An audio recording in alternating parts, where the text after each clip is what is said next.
नमस्कार भाई दोस्तों, क्या बीजेपी वालों ने मान लिया मोदी साहब अब जाने वाले हैं? ये हम नहीं कह रहे हैं। कल संसद का सत्र अगर किसी ने देखा होगा ना, तो हर एक आदमी इस बात को बोल सकता है, जिसने भी वो सत्र देखा होगा। प्रधानमंत्री मोदी साहब ने 1 घंटा 44 मिनट भाषण दिया। 1 घंटा 44 मिनट। और जब मोदी साहब भाषण देते हैं सभी ध्यान से सुनते हैं, लेकिन पहली बार ऐसा हुआ मोदी साहब भाषण दे रहे और बीजेपी के नेता सो रहे हैं, आराम से खराटे मार रहे। और कोई एक दो नहीं, बहुत सारे बीजेपी नेता सो रहे हैं। उनको पता था भाषण में कुछ भी नया नहीं है। और बड़े कमाल की बात है कि 1 घंटा 44 मिनट के अंदर मोदी साहब ने एक बार भी कोई नई बात नहीं बोली।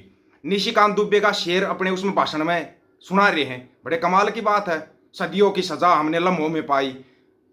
उसके बाद अमित शाह साहब का भाषण अपने भाषण में शामिल कर रहे हैं। जो बटाला हाउस पर सोनिया गांधी नाथ सुबह आए थे, वो भाषण में अपने में शामिल कर रहे हैं। मतलब टाइम पूरा करने के लिए आए थे मोदी साहब, कोई जवाब देने के लिए नहीं आए थे। देना था जवाब पहलगाम के ऊपर, देना था जवाब ऑपरेशन सिंदूर के ऊपर, लेकिन कोई जवाब नहीं दिया। शेरूमल अपना पूरा 1 घंटा 44 मिनट ऐसे कैसे करके काट गए। लेकिन बीच में 16 सेकंड में ऐसा अटका दिया राहुल गांधी ने। और उसके बाद गडकरी साहब ने जो बेइज्जती की है मोदी साहब की, संसद के है, संसद के अंदर कैमरामैन का फोकस हमेशा मोदी साहब के ऊपर रहता। दिखाना है तो किसको दिखाना, मोदी को दिखाना। लेकिन कैमरामैन इस फोकस के चक्कर में ना मोदी साहब की बेइज्जती करवा गए। जो उन्होंने फोटो लिया, मोदी साहब हाथ जोड़ रहे हैं, गडकरी साहब सीना तान के खड़े हैं। सबको पता है गडकरी साहब आरएसएस के खास हैं और अगले प्रधानमंत्री की दौड़ के अंदर सबसे ऊपर है, सबसे ऊपर है। क्योंकि कल ही तो भाषण में बोला था गडकरी साहब ने, सरकार निकम्मी है, सब कुछ फ्री का चाहती है, कोई काम नहीं करना चाहती। ये जो भाषण आ रहे हैं ना, ये ऐसे ही ना आ रहे, बहुत बड़ी स्क्रिप्ट लिखी जा रही है। हाँ, 16 सेकंड में कैसे अटक गया मोदी साहब? 1 घंटा 44 मिनट बोला, लेकिन 16 सेकंड में आपको क्या हो गया था ये? आपको यकीन नहीं है तो सुनो। करो चर्चा और इतनी करो कि दुश्मन दहशत से दहल उठे। दुश्मन दहशत से दहशत दहशत दहशत दहशत क्या हो रहा था मोदी साहब? ये पता है क्यों अटके थे मोदी साहब? और राहुल गांधी ने बीच में एक सवाल कर लिया, बोला मैं प्रधानमंत्री मोदी को चैलेंज करता हूं, संसद के अंदर बोल के दिखाए कि ट्रंप झूठ बोल रहा है। संसद के अंदर बोल के दिखाए ट्रंप झूठ बोल रहा है। वो दह दह दह दह इसमें अटक कर खड़े हो गए। मोदी साहब को बीच में पानी पीना पड़ गया, पानी पिला दिया मोदी साहब को। हार गए मोदी साहब, हार मान ली राहुल गांधी से। कल तक वो पप्पू था, आज वो पप्पू तुम्हारे ऊपर हैवी हो गया, और इतना हैवी हो गया कि आपको बीच में पानी पिला दिया। पानी पीने पे एक बार और मजबूर हुए थे मोदी साहब। एक पत्रकार ने इंटरव्यू लिया था, दोस्ती बने रहे, सब कुछ निकाल कर पानी पीकर निकल गए थे। याद आया या भूल गए? वही पानी संसद के अंदर राहुल गांधी ने पिला दिया। बड़े कमाल की बात है। मोदी साहब भाषण दे रहे हैं, बीजेपी वाले खराटे मार रहे हैं, आराम से खराटे मार रहे हैं। मोदी साहब हाथ जोड़ के खड़े हैं, गडकरी अपने पीछे हाथ करके सीना तान के खड़े हैं। बोला नहीं करता नमस्ते, क्योंकि आरएसएस का हाथ है उनके सिर के ऊपर। अभी भी नहीं समझे खेल क्या चल रहा है। पहली बार हमने ऐसा देखा है कि मतलब कि 1 घंटा 44 मिनट किसी चीज का मिल गया भाई जवाब। जो जवाब कर रहे थे, पहलगांव का जवाब मिलेगा, ऑपरेशन सिंदूर का जवाब मिलेगा। झूठ झूठ झूठ और झूठ, इसके सिवाय कुछ भी नहीं, कुछ भी नहीं। मतलब कि जोड़ा उठाने का टाइम आ गया। मोदी साहब उठा लो टाइम से जोड़ा। मानते हैं बुढ़ापा हैवी हो गया है, 75 साल के वैसे हो गए, और कौन सा आपको 150 साल तक वो करना है? 75 साल के हो चुके हो, मान स्लिप ऑफ टंग मान लेंगे हम इसको। जो कर रहे थे ठीक है भाई, जुबान लड़खड़ागी होगी, बड़ी उम्र का आदमी है, इस चीज को हम एक्सेप्ट कर लेंगे। लेकिन आपके मंत्री सो रहे, मोदी साहब आप भाषण दे रहे हो, मंत्री सो रहे हैं, उसको क्या लगाया जाए? उनको पता था कुछ भी नया नहीं बोलेगा, कागज पे लिख के ले रहा है, फेंकेगा, फेंकता रहेगा, हम अपना आराम से सोते रहेंगे। ये भी उनको पता था कि कैमरामैन की नजर तो बस मोदी के ऊपर रहेगी और किसी पर नजर जानी नहीं है। अंधभक्तो, नया पापा टाइम से ढूंढ लो। तुम्हारे को इतने दिन से कहते आए हैं, अगस्त वैसे आ गया, पापा ढूंढ लो टाइम से। क्योंकि उधर से डॉन टू भी आने लग रहा है, ट्रंपा अपनी टीम भेज रहा है। वो भला इलाज करके आओ भाई, उनके अंदर तो ज्यादा गड़बड़ियां आ गई, उनका इलाज करो थोड़ा सा।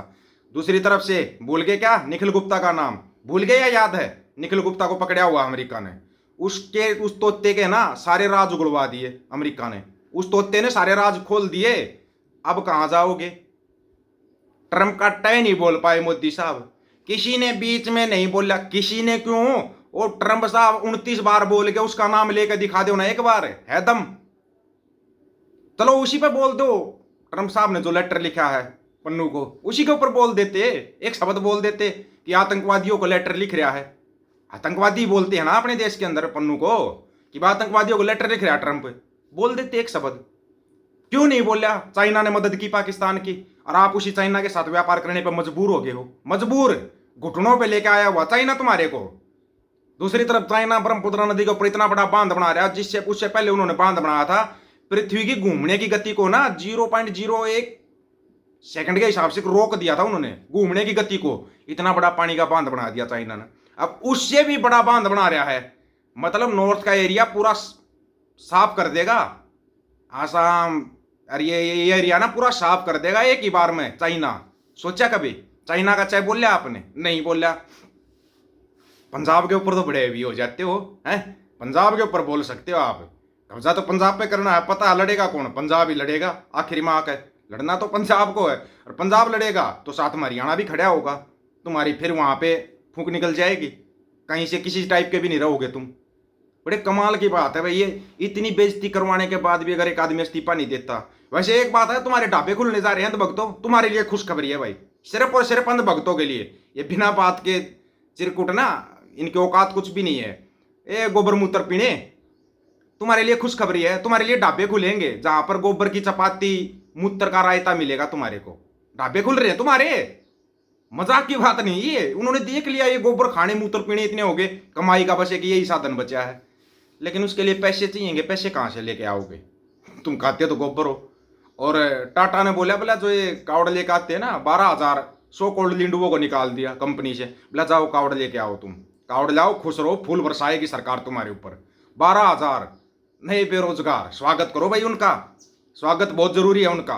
स्वागत नहीं करोगे तो ये बेचारे ऐसे ही टाइम टाइम फीस हो जाएगी इनकी तो।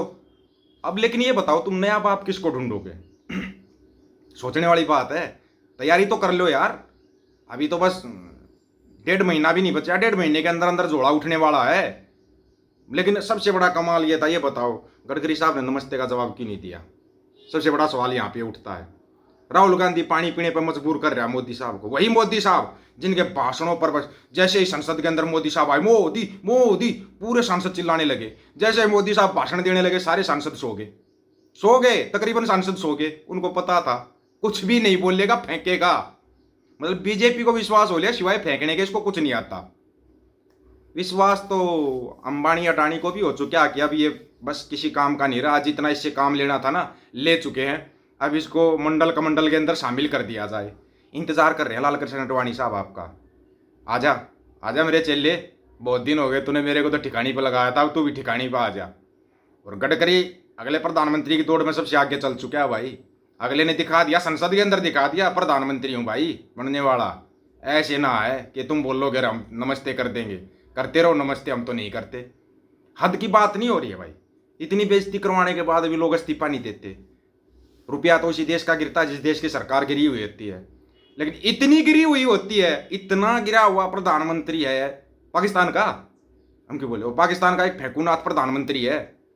इतना गिरा हुआ है, उसकी कितनी बेइज्जती करते हो उसको महसूस ही नहीं होती है कि नहीं? उसको कितनी बेइज्जती करते रहो, संसद में करो, सड़क पे करो, कहीं करो, बेइज्जती प्रूफ आदमी है वो। आप लोगों को क्या राय, इसके बारे में अपनी राय रखना, आपकी राय का इंतजार रहेगा। सभी साथियों को राम राम, नमस्कार, आदाब, सत श्री अकाल। वीडियो को ज्यादा से ज्यादा शेयर, चैनल को सब्सक्राइब और बेल आइकन को जरूर दबाना दोस्तों। ऑफिशियल दीपक फौजी यूट्यूब चैनल, बात हक और सच की करेंगे, हक सच की बात हम करेंगे। वीडियो को शेयर करने की जिम्मेवारी आप लोगों की है। गज के आखो, वाहेगुरु जी का खालसा, वाहेगुरु जी की फतेह।